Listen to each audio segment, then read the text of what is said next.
Alfred Hitchcock was once asked, what's the most important thing to make a great movie? And he said three things: the script, the script, the script. And I appreciate that I'm filming this on an iPhone in high temperatures with flies outside, and I've got this makeshift protective mosquito net. But I realized that, and a pretty crappy background, but the light is okay. And I realized that what I have to say is more important than the trimmings, to what I am interested in doing with my life.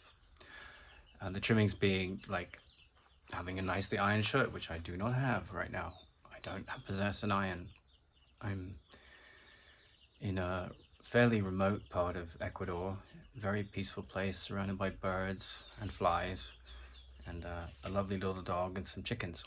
And I'm pretty happy in recuperating from some illness. So I want to talk today about Oscar Wilde. You know, often in the great artists' lives, you find a mirror to the depths within ourselves. And of course, Oscar Wilde was a gay man that lived at a time where it was very difficult to be free with his sexuality, and he was a real pioneer. But he's also a very spiritual and flamboyant and charismatic and interesting man. You know, he used to say of his diary, you know, I always travel with my diary because I want something sensational to read.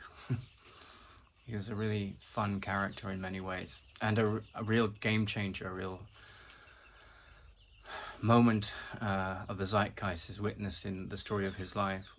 But there are two works of his that I want to focus on. And of course, people know the story of his life. He was born into quite a wealthy situation, climbed the ladder of um, the playwright culture of London, had a background and childhood in Dublin, and spent time on the continent in Europe, and is quite the doyen of those early heady days of sort of gay culture. He was the the, the crown prince of the London theatre scene, and deeply admired, and rightly so.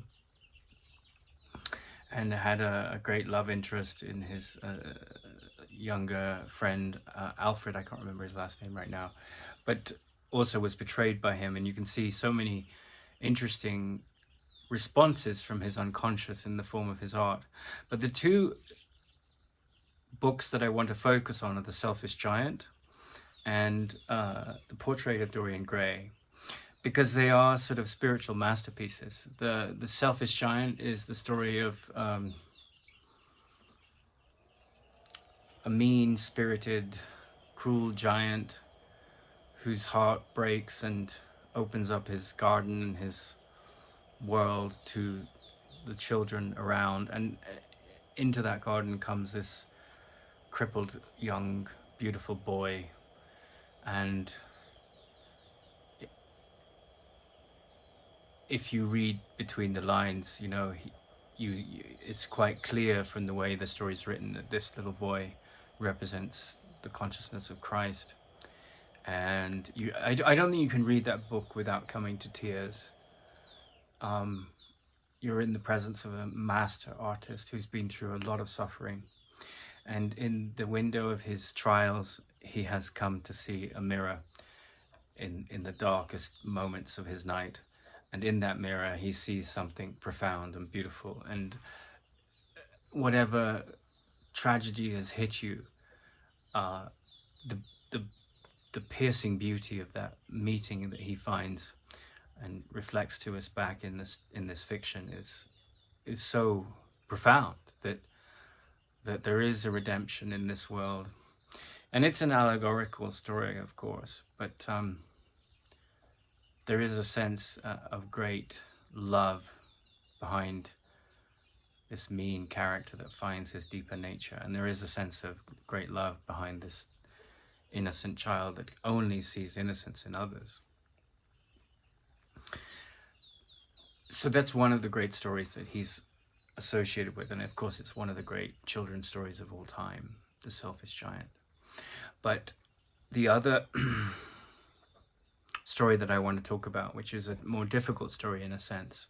It's not a fairy tale. It's like a horror story for adults. Is the portrait of Dorian Gray. So in the story, a very young, handsome suitor, who's at the height of his powers. He's got money. He's, you know, the belle of the ball. Like, all the women want him, all the men are jealous of him, and all the homosexual men want him. You know, and he meets the devil. The devil enters his life in the story, and the devil makes a deal with him, and he says, this incredible experience, this power, this transfixing beauty that you have of the body, I will cast a spell if you sell me your soul, so that it never ages. You'll always be this mystical, alluring, empowered and powerful character that can have and do whatever he wants. You can have as many, you know, sexual perversions and experiments and expeditions as you want. You can have all the money in the world that you want. You can have the most beautiful fine houses, and everyone will seek to come to your parties, and you will always live in this sort of heaven of the body, where you are the narcissistic king in your domain. And, you know, of course, there's a price to pay for this, and the price is that there's a portrait of this beguilingly beautiful young man, Dorian Gray, and the portrait is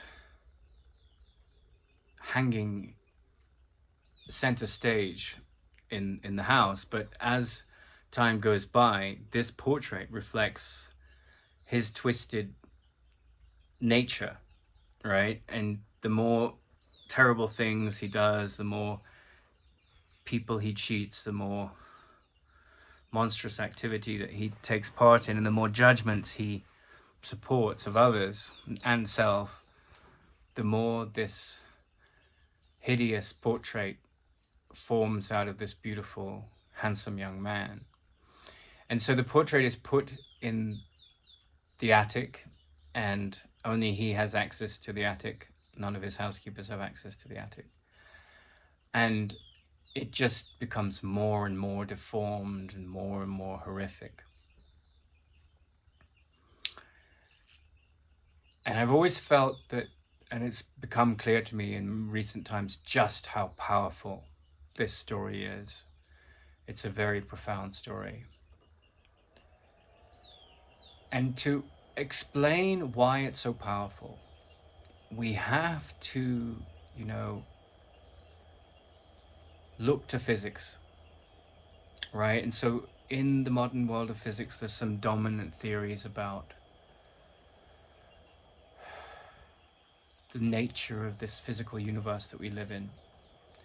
And by far the most evolved and intelligent one is the one put forward by David Bohm, who was a friend of Krishnamurti's. And it's the holographic map, the holographic view of the universe, that within the whole are all the parts, and within the parts is to be found the whole. So that is the nature of the physical universe, right? That there's like instances and symptoms of this in how we look at what's going on. We find quantum entanglement, so you can spin a molecule that has a twin, like when they're next to each other, and then you can separate them by the whole stretch of the entire physical universe and turn one and the other one turns because they're connected. And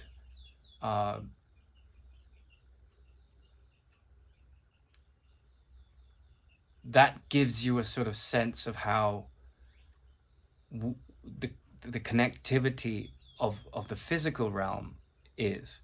But at the level of perception is holographic. what I see in another, let's say they've stolen and cheated and murdered and raped, right?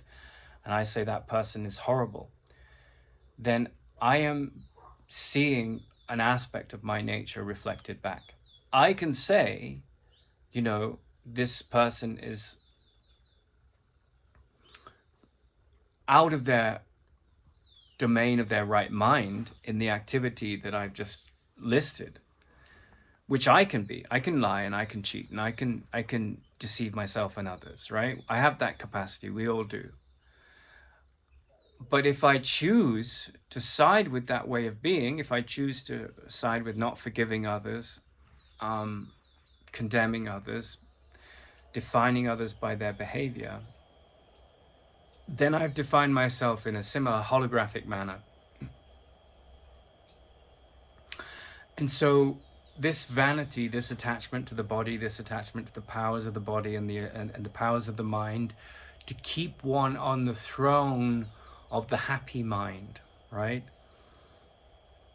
is a prison, right? And the prison is reflected in the thought system that judges, right? So I think you're a monster. I think you're a terrible person. You raped me and you're despicable and I will hate you for the rest of my life.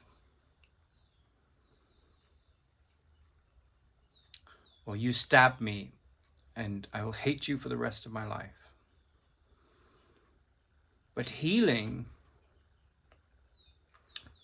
requires us, whether we like it or not, to see the person that stabbed me as wounded, right? You don't attack someone unless you're sort of psychologically ill, right? And we make that into an ordained profession in the form of a soldier, right? And you see in the more evolved versions of that, like the samurai, they have a code of conduct. But if you go beyond all of that, you reach defenselessness, right? And the defenselessness says that what I see in you is a reflection of who I believe myself to be. Not just believe, but demonstrate, right? So an eye for an eye, tooth for a tooth. That is the logic that goes, if I see you as someone worthy of condemnation and hatred, then I am pushing out the imprint of my thought system onto the world, which says that self-loathing is justified and forgiveness has no power here. And so, he ends up, the writer Oscar Wilde ends up being put in prison, right? And I've seen in like English museums, living museums, the kind of hell that they went through. They had to walk on these horrible mechanisms and do hard labor, and it was just something so far removed from the culture he'd grown up and come to triumph in. So he goes into hell, right? He goes into a literal hell in these English prisons when he gets done for buggery, like when homosexuality was illegal in Britain in those days. And in that descent into hell, something in his spirit breaks, but something in it rises, which is the story of the Christ. It's the story of redemption in the sorrows of the world, right? Finding that you're a spiritual entity, that your body will age, that you will get sick or not, but you will go through challenge after challenge. You will condemn this politician or that politician, and they may do despicable things, but if you're going to look into your pact with the devil, your ego, your false thought system, if you're going to investigate and you're going to go into the attic in your mind and you're going to look at this character of the deformed self-image that you've created and you project that out holographically, and the way to end pain and the way to end suffering is to forgive the illusions of the world in your mind, right? That's your great power. And that's where the spiritual life begins. That's where you go up to the attic and you say, no more. I'm not going to be a party to this monstrous character that I have projected onto others. And invariably, this is not something that you come to usually without great crisis. You don't come to this revelation And most of what we call religion is about putting people who've done this on pedestals, right? So we worship them and ask them for their help. And really our task, it would be unloving of them to help us in a way that disempowers our strengthening of character, right? So those symbols are valuable, but the journey to the right mind is the hero's journey that we're all on, right? And people can help you with hints and but you have to make the decisions, right? You're the decision maker. Do I listen to him? Do I listen to her? Do I do this? Do I do that? And the character that condemns, that attacks and defends, and I'm not saying if someone attacks you and rapes you, you don't take them to court and so forth. That's perfectly natural and sane. But you have to live in a way where these people abuse your sovereignty are not trapped. The image of them is not trapped in your mind as something to justify hatred, because unconditional love is your nature. That doesn't mean you go around hugging and kissing everybody or you're forgiving everybody in a sort of insane way, but it does mean that you wipe away the identification with the lens which is retributive and hateful in your mind. You don't identify with that character. So this portrait in the attic of your mind, which is seeing the hell and the horror that we see in the world as a representation of what is true behind appearances, has no sway over you anymore. And then you haven't sold yourself to the devil. You haven't sold yourself to the ego's thought system. You have, or you wouldn't be here in the body. But the movement away from that fearful perception, I don't care if it's Buddhism or, the streams of mystical wisdom in India that don't require a god, or it's any of the major religions. That's what's really going on. You turn the other cheek in your mind because you say, I will deny the denial of the truth, right? So you see others as healed when they attack you. You see your venomous thoughts as healed when they try to take power over you. You just don't give them any power. You have no power here. And that psychologically is a process. And it sometimes there's this wall of that comes up, whether it's your ex-wife betrays you, so you get divorced, your husband cheats on you, your banker steals from you. Yeah, you're going to have experiences like that.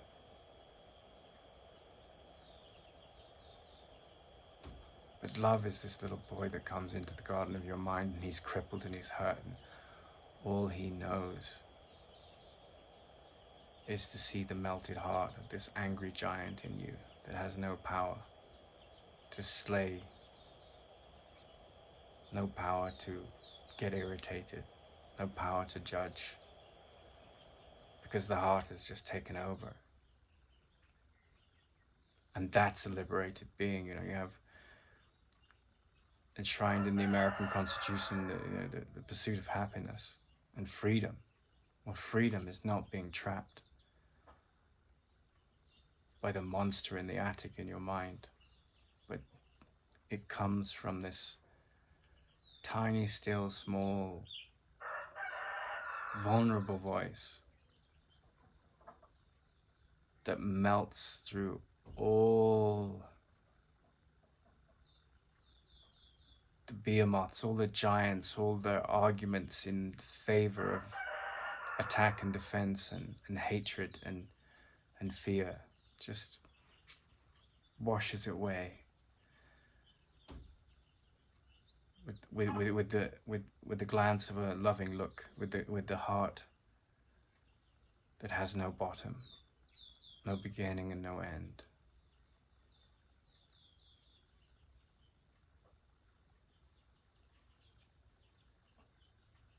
That's what we're all seeking.